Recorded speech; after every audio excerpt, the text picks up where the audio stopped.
Hello, second graders, and welcome to EL Lesson 25. All right, the first thing we are going to do today is add another thing to our Curiosities Museum. And when I say that, it's just things that we're wondering about and thinking about. So here's a picture.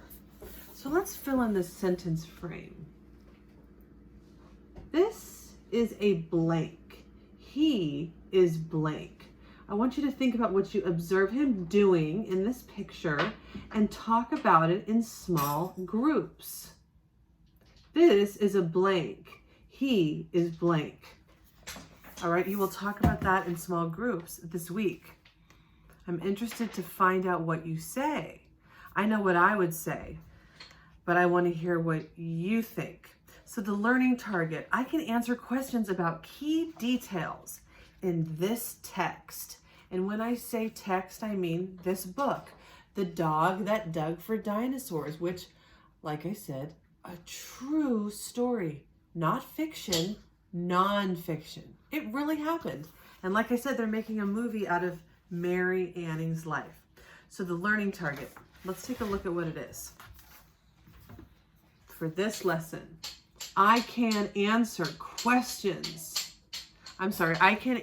questions about key details in the text, The Dog That Dug for Dinosaurs.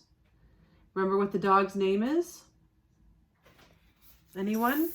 Is Justice or Journey? Trey, right? So we're starting on page 10. Here we go. One day, Trey and Mary Ann discovered some very large bones sticking out of the rocks. They were huge. Now you see this exclamation point here? It's like, oh my gosh. Trey growled, grrr, and tried to dig the bones out. Oh wow. Mary Ann used her hands to brush away the loose dirt. Trey, we've discovered a monster, she declared. Oh wow. She has made a discovery. All right, next page. The bones were much too big for Trey and Mary Ann to remove by themselves. And see, this is what she's saying. So it's in quotation marks. Can you say quotation marks? We'll talk about that in small groups. I'll go for help, Mary Ann said. You stay here, Trey. Trey barked loudly and sat down in front of the bones. He was a very good guard dog. You know, Trey really does deserve a lot of credit for finding these discoveries with Mary Ann. Wouldn't you agree? My goodness. Mary Ann ran all the way back to town and asked some grown-ups to help her. Trey and I have found something really special in the cliffs,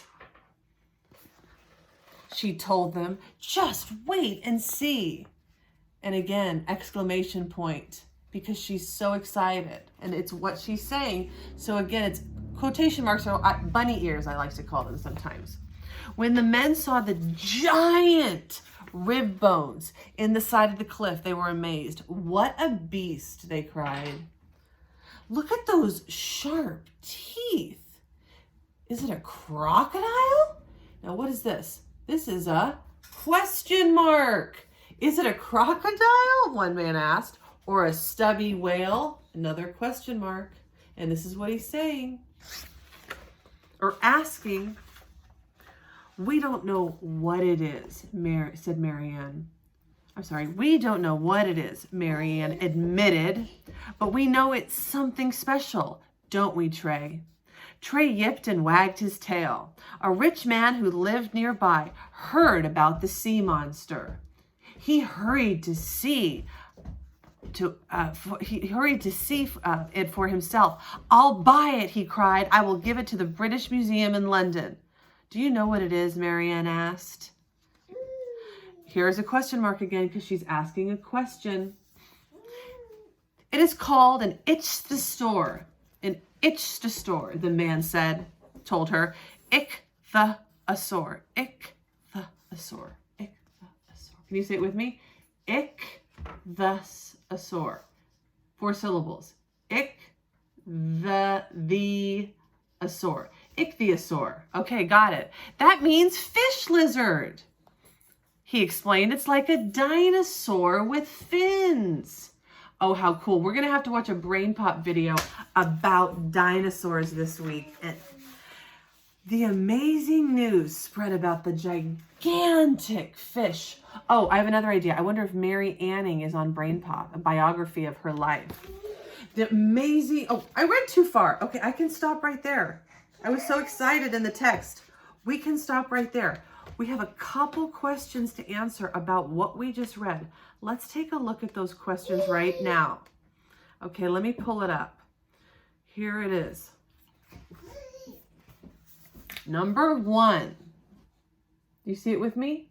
How did the men feel when they saw what Mary had found in the cliff?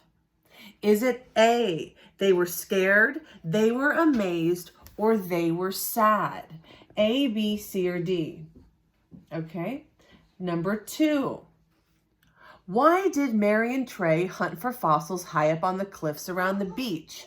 Is it A, they wanted to see the ocean, B, they did not want to get wet, or C, they wanted to find fossils? And finally, number 3, what did Mary do with the many fossils she found at the beach? She kept them for herself, she sold them as souvenirs, or she left them in the sand. Okay, we're going to talk about this. I can't wait to hear what your answers are. This is your assignment for EL Lesson 25. Thank you very much, scientists, for being observant and curious. I will see you next time.